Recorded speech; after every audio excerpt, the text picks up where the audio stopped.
EDS Televisión y micole.net, el mayor buscador de colegios de España, con el apoyo de ACADE, CC y Escuelas Católicas, presentan este programa.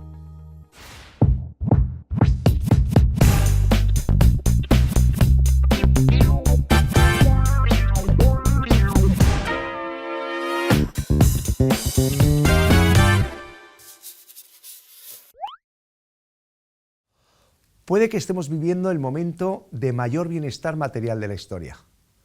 Nuestros hijos tienen más oportunidades, más recursos y más protección que ninguna generación anterior. Y sin embargo, cada vez escuchamos hablar más de ansiedad en niños y adolescentes. Niños que se bloquean ante un examen. Adolescentes que se sienten desbordados ante pequeñas frustraciones. Algo no encaja. ¿Cómo es posible que la generación más protegida parezca también la más vulnerable? Tal vez la respuesta esté en algo que durante mucho tiempo hemos dejado en segundo plano: la educación emocional. Porque educar no es solo transmitir conocimientos, también es enseñar a reconocer lo que sentimos, a tolerar la frustración y a gestionar la incertidumbre. Hoy en Escuela de Padres hablamos de ansiedad, de inteligencia emocional y de cómo preparar a nuestros hijos para la vida, también por dentro. Quédense, porque este tema nos afecta a todos.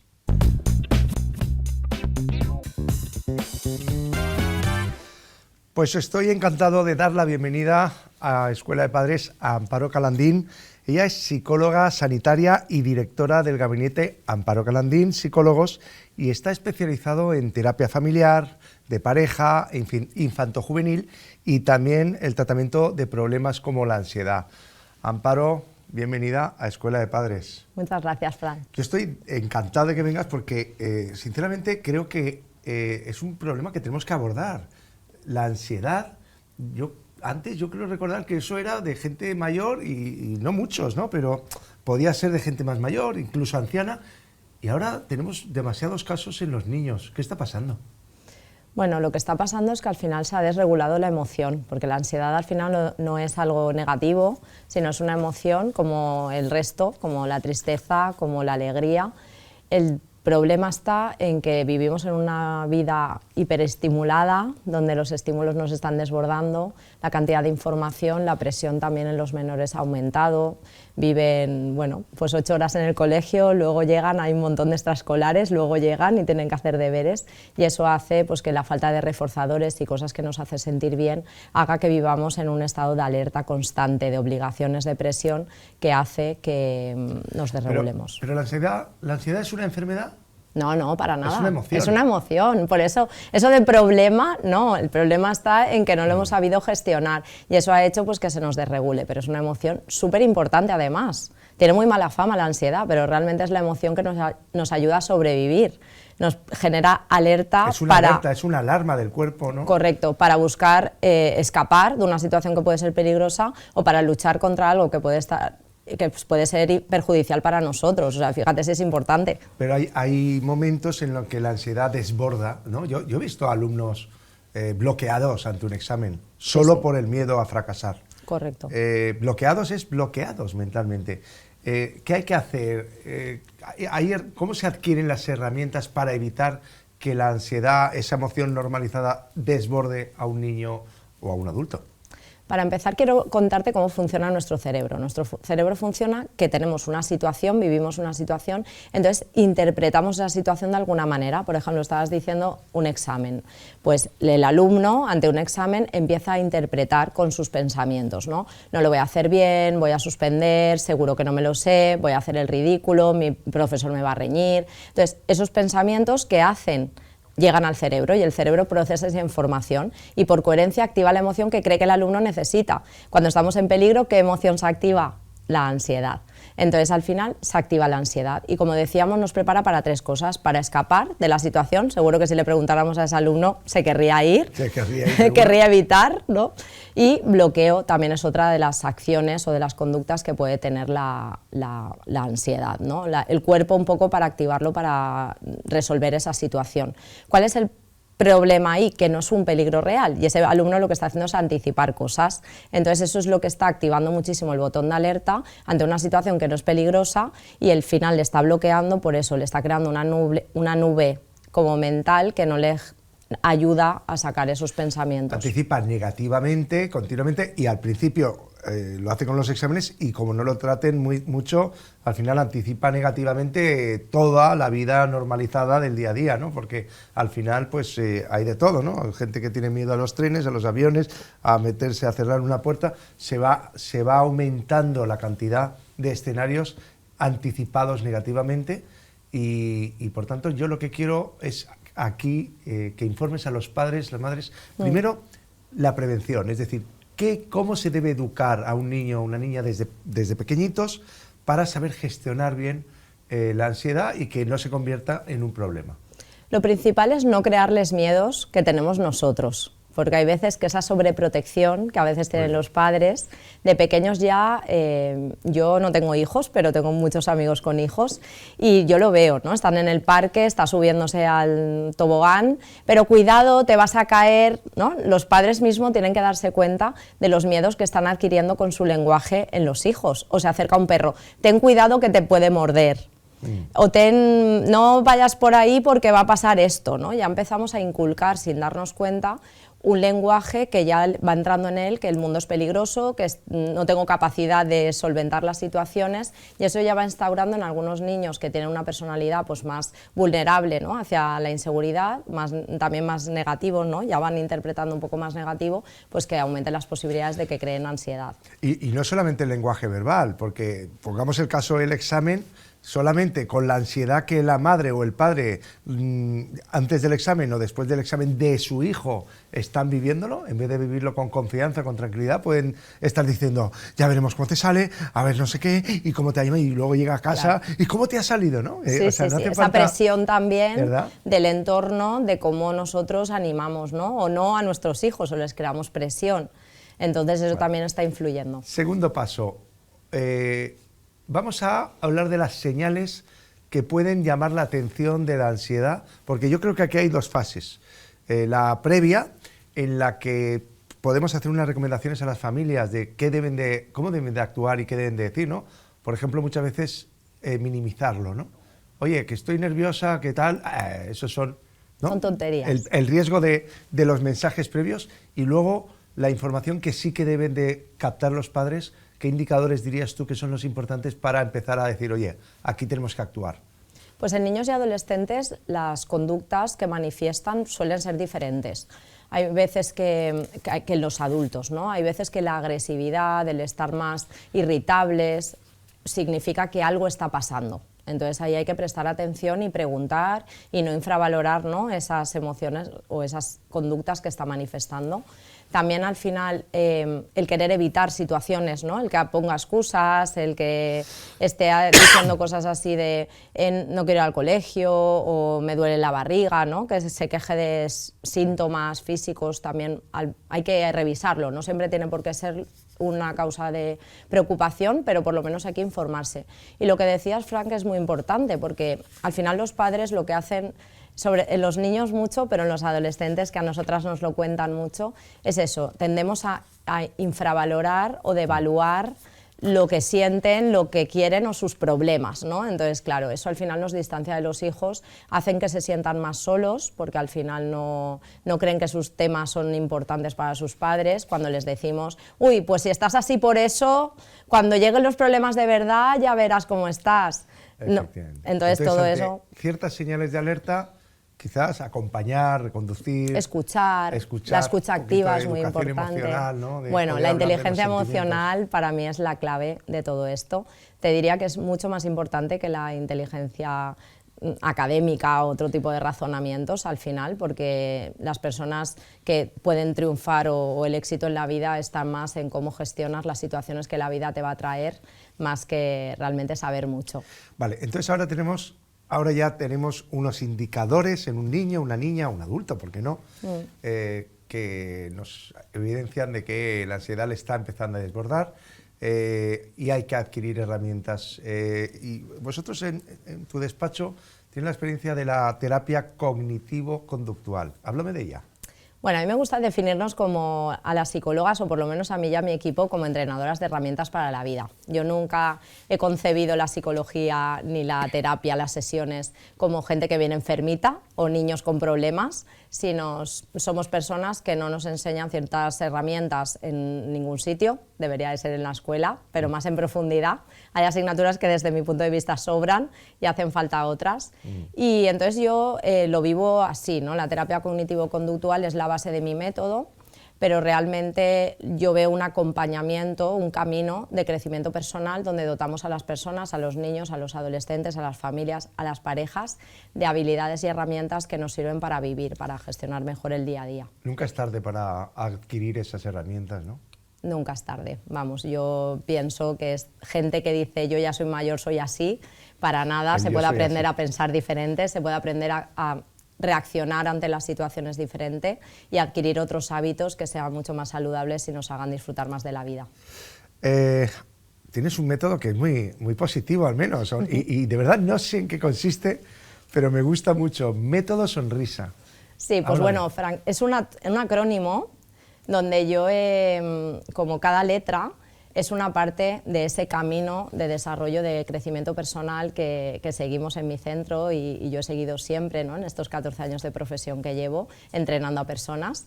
Y lo primero es la S, que es la salud mental, normalizar la salud mental. Igual que vemos que la salud física es importante y hay que alimentarnos bien, hay que tener una higiene bucodental, hay que entrenar para sentirnos bien y fuertes, pues la salud mental también se entrena, ¿no? Entonces, ese es el primer punto.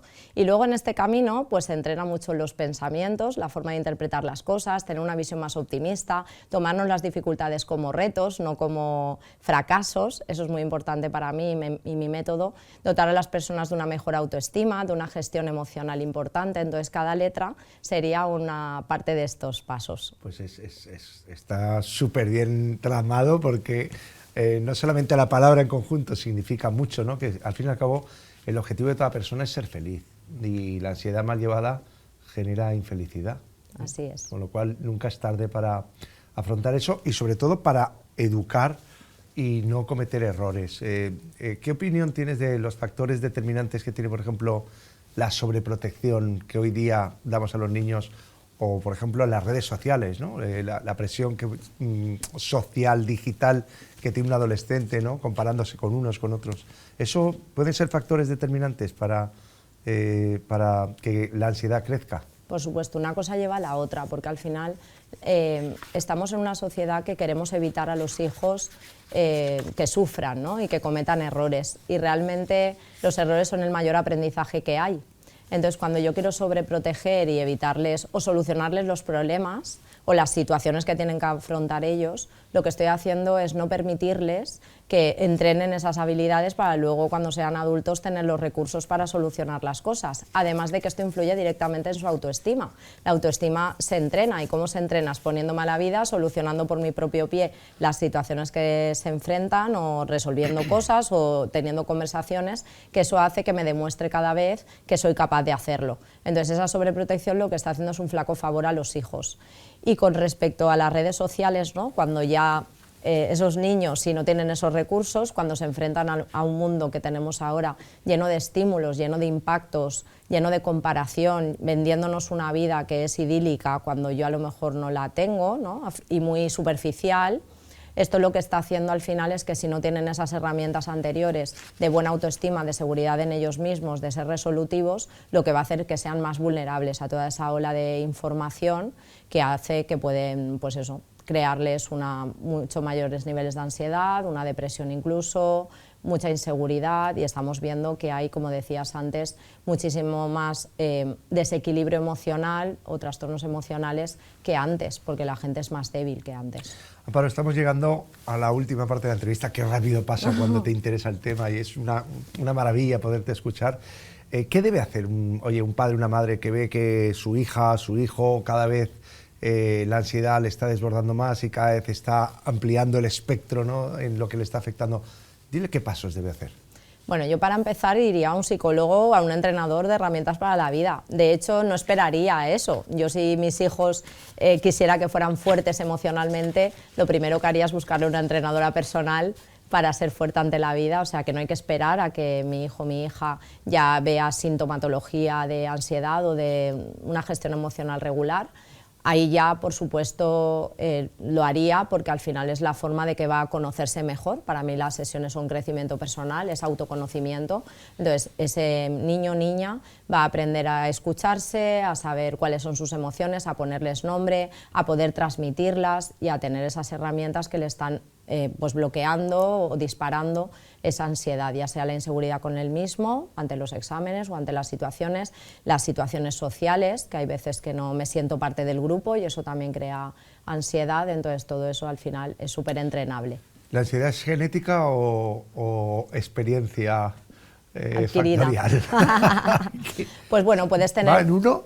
un porcentaje muy pequeño de como probabilidad, ¿no? Como todo, podemos tener nuestra personalidad cierta predisposición, pero realmente es muy ambiental. Es muy ambiental. Y se genera mucho en los padres y vamos creciendo con eso. Bueno, pues Amparo Calandín, yo te agradezco muchísimo. Esto me ha pasado como si fuesen 2 segundos. Es un tema que realmente creo que nos debe de preocupar y ocupar a todos, a familias, a sociedad, a colegios. Hay que apostar por la educación emocional en los colegios. Hay que tener personal formado para la prevención de salud mental en los colegios, privados, públicos, concertados. Es mi campaña. Así es. Porque ¿qué se puede ser en la vida si no uno no es feliz? Con lo cual creo que dar matemáticas pero a niños con ansiedad creo que importa más curar esa ansiedad. Con lo cual, Amparo, gracias por unirte a este programa y nosotros ahora nos vamos enseguida, no te vayas, nos vamos a un consejo.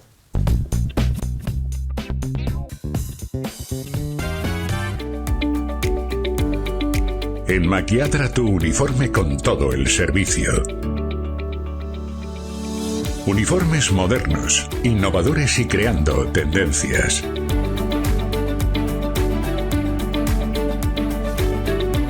Uniformes sostenibles y saludables.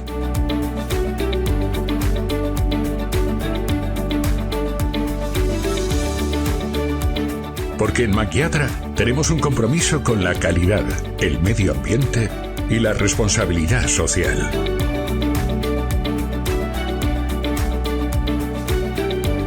En Maquiadra fabricamos, distribuimos y gestionamos.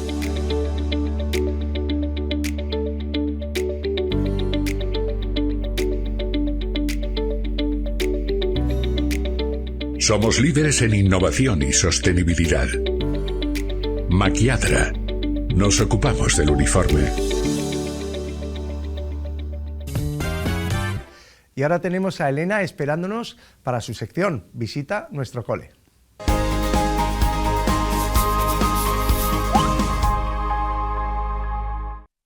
Gracias, Frank. Hoy en la sección de Visita a nuestro cole nos vamos hasta Peñarroya, Pueblo Nuevo, en Córdoba, y se encuentra con nosotros el director del CEIP Alfredo Gil, Rafael Monserrat. Hola, Rafael, ¿cómo estás? Hola, muy bien. Buenas también a vosotros. Muchas gracias por darnos esta oportunidad de ofrecer nuestro trabajo. Es un placer tener un centro como el suyo en este programa de Escuela de Padres, porque es que sois el mejor colegio público de Córdoba y además, enhorabuena por esto, porque sois el segundo colegio público mejor valorado por la plataforma de Mi Cole en España. Enhorabuena. Muchas gracias. Esto se lo comento a mis compañeros. Pues para nosotros, evidentemente, es un orgullo. Hay unos criterios que establece esta plataforma Mi Cole, pero creo que el mayor criterio que tenemos que tener nosotros es no perder nunca la perspectiva, saber trabajar con humildad, reconocer que trabajamos con el producto más delicado que existe, que son los niños y las niñas, y que son como parte de nuestra familia, y a partir de ahí, pues los reconocimientos que vengan, pues bienvenidos sean.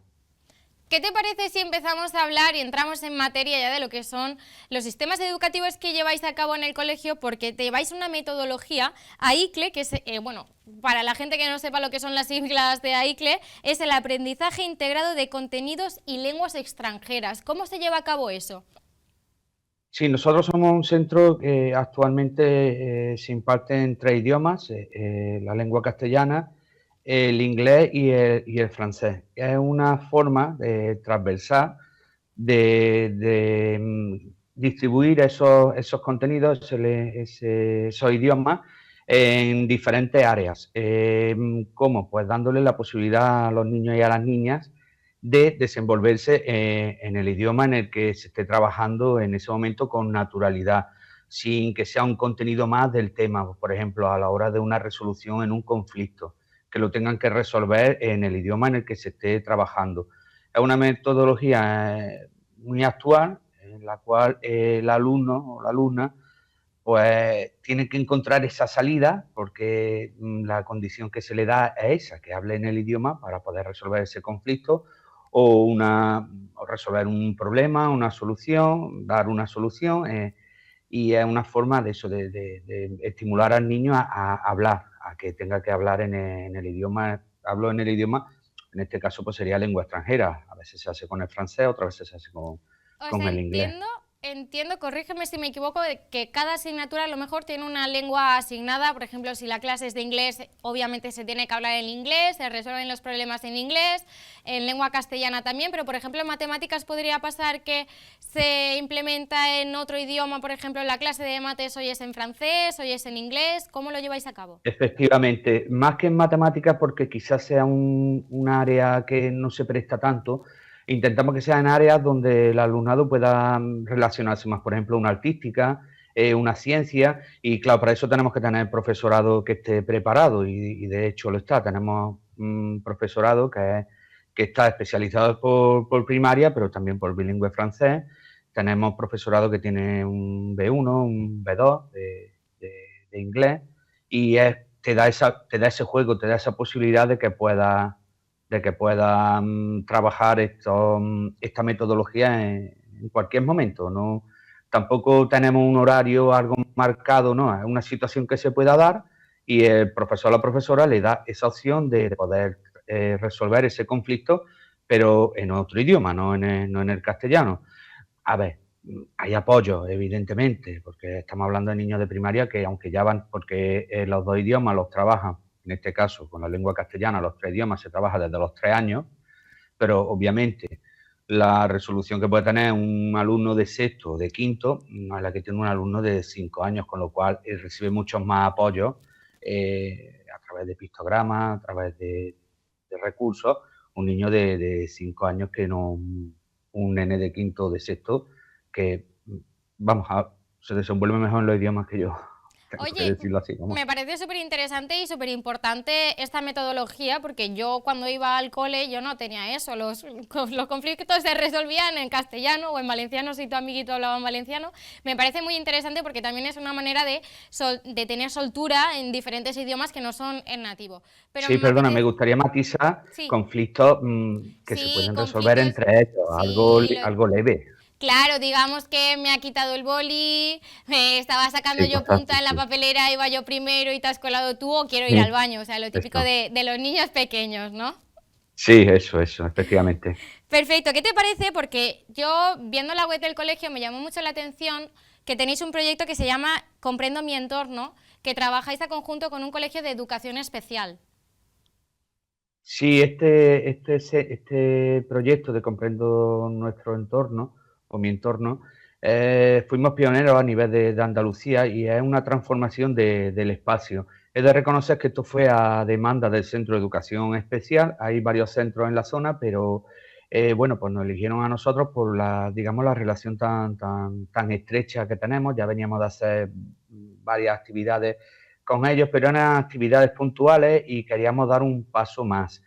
Entonces, yo te digo lo práctico, lo que se ve en el centro, que el centro, pues a raíz de ahí se quedó muy bonito. Utilizamos pictogramas de Arazá, se pintaron huellas en el suelo, directorios, y es un poco pues como cuando estás en un hospital y quieres ir a consulta externa y no sabes cómo ir. Entonces sigue la línea azul y te lleva directamente a consulta externa. Bueno, esto lo hemos conseguido, pero con huellas de animales de diferentes colores. Por ejemplo, la huella de hipopótamo rojo te indica el comedor y si la sigues va directamente al comedor. Esto hicimos una evaluación inicial, no solamente es para alumnado pues, con cierta discapacidad, ¿no? Personas mayores, personas que desconocen el idioma. Yo pongo el ejemplo que, aunque suena a modo de risa, desde que hicimos esto, el cartero ya lleva mis cartas al despacho. Antes, porque sí, es un espacio, es un centro amplio y a veces cuesta. Eso es lo práctico, eso es lo bonito, eso es lo estético.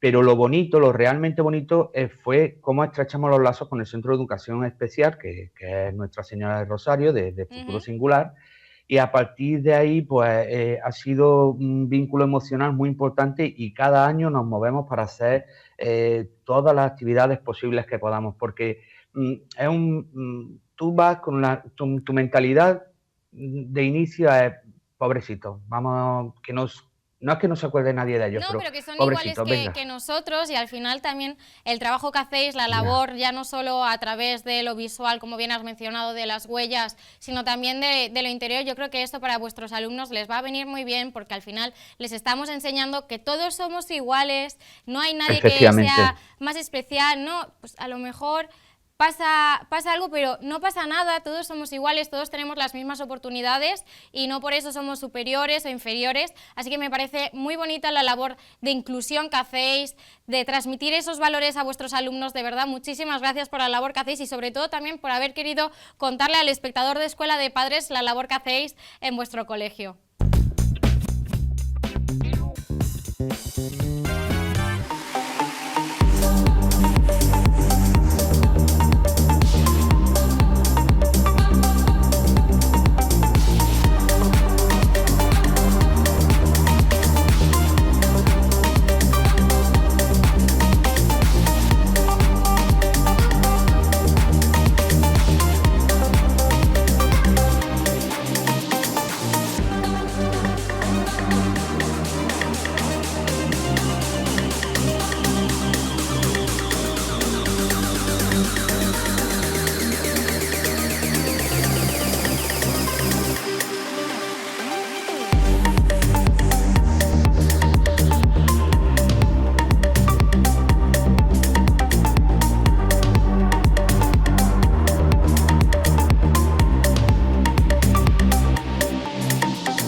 Y ahora viene la firma de Frank.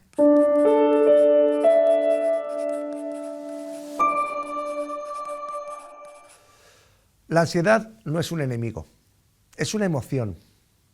Todos la sentimos en algún momento de nuestra vida, antes de un examen, ante un reto, cuando nos enfrentamos a algo desconocido. Forma parte de la vida. El problema no es sentirla. El problema aparece cuando un niño o una niña no tiene las herramientas para entender lo que le está pasando. Durante mucho tiempo pensamos que educar consistía en transmitir datos, conocimientos. Hoy sabemos que educar también es enseñar a vivir con nuestras emociones. Porque un niño, una niña emocionalmente fuerte no es el que nunca siente miedo o tristeza. Es el que aprende a entender lo que siente, a ponerle nombre y a descubrir que incluso las emociones difíciles también enseñan. Y ese aprendizaje empieza en casa, empieza cuando los padres escuchan, cuando los padres normalizan el error, cuando los padres enseñan que sentir no es un problema, sino una oportunidad para aprender. Porque nuestros hijos no necesitan que les evitemos la vida, necesitan que les enseñemos a vivirla. Y ese, sin duda, puede ser uno de los mayores legados que podemos dejarles.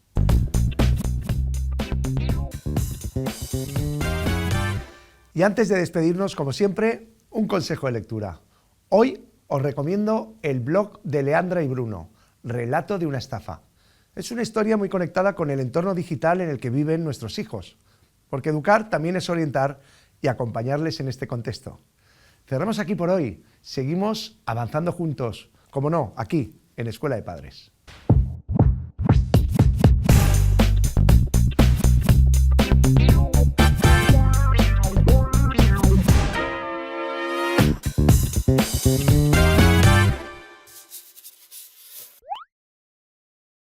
RDS Televisión y micole.net, el mayor buscador de colegios de España, con el apoyo de ACADE, CC y Escuelas Católicas, les han ofrecido este programa.